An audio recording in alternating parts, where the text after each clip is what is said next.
Julia est une jeune mère de famille suisse.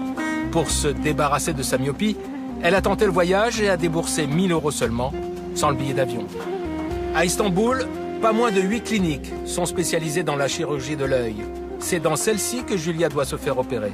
Tous les ans, 25 000 étrangers acceptent de confier leurs yeux à des chirurgiens turcs. L'opération de Julia a lieu cet après-midi et elle n'est pas tout à fait rassurée. J'étais plus stressée cette semaine qu'aujourd'hui, donc... Non, je me réjouis de voir ce qu'il va me dire et puis de voir si je peux être opérée. Parce que là, vous avez des verres très épais, non? Oui, merci de me rappeler que je suis très myope.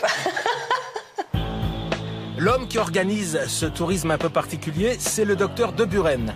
Aux centaines de patients français et européens intéressés, il propose un package LASIK 3 fois moins cher qu'en France. Oui. Bonjour. Bonjour. Ce qui fait la différence et qui explique que ça soit moins cher, c'est le coût de la main-d'œuvre et des loyers, d'autres choses, mais beaucoup de la main-d'œuvre. Une infirmière va gagner probablement 500 € par mois. Et c'est un salaire normal ici. Elle va pouvoir vivre correctement avec ce salaire.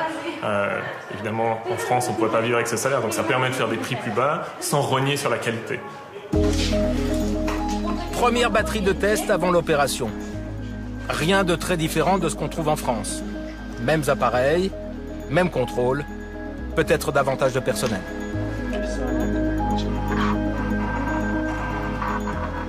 Globalement, la qualité, je dirais, est au moins aussi bonne que dans des cliniques en France, en Suisse ou en Allemagne. C'est pas pour rien qu'il y a autant d'étrangers qui viennent ici. Ils sont quand même pas suicidaires au point de vouloir perdre leurs yeux en économisant quelques milliers d'euros. Dernière étape, la rencontre avec le chirurgien. Alors, qu'est-ce que vous amène ici? J'aimerais que vous me rendiez des nouveaux yeux.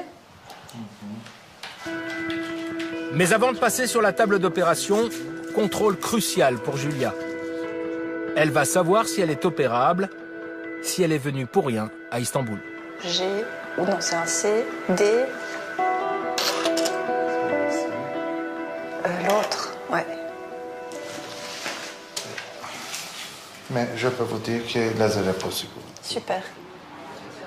Jusque-là, rien d'anormal donc. Tout est identique au protocole médical en vigueur en France. Direction, le bloc opératoire. C'est peut-être là que se cache une différence, dans la qualité du laser lui-même. Même pas, les Américains utilisent le même pour leurs astronautes. Cette machine-là, c'est très intéressant. C'est la machine qui est utilisée pour les spationautes de la NASA, pour les opérer. C'est une machine, ça a l'air de rien, comme ça on dirait un chariot, mais ça vaut 600 000 €. Donc vous imaginez qu'il faut avoir certains moyens pour pouvoir se permettre d'acheter cette machine et qui permet de faire des volets très très fins, ce qui permet d'opérer plus de patients qu'avec des appareils un peu moins performants. 20 minutes après, c'est terminé. Ça va? Je peux me lever ou... Comment vous voyez? C'est comme s'il y avait un filtre devant. Julia est un peu sonnée. Elle va rejoindre les autres patients qui attendent leur tour. Je ne dirai rien. Je te laisse la surprise. Faut pas avoir peur, c'est surprenant, c'est tout. Mais, Demain matin, vous allez voir. c'est demain. Mais ça fait un peu mal, mais c'est surprenant. On verra bien.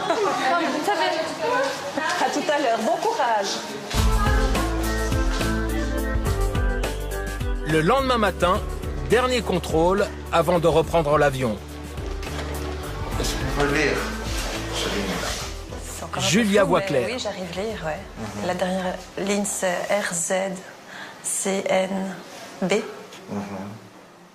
C'est un peu plus, Oui, peu ça va. plus flou, mais Oui, ça va venir d'ici quelques jours. Pour le premier jour, c'est parfaitement bon. Elle peut sortir, là, avec des Bien lunettes, sûr, elle peut sortir. même sans lunettes.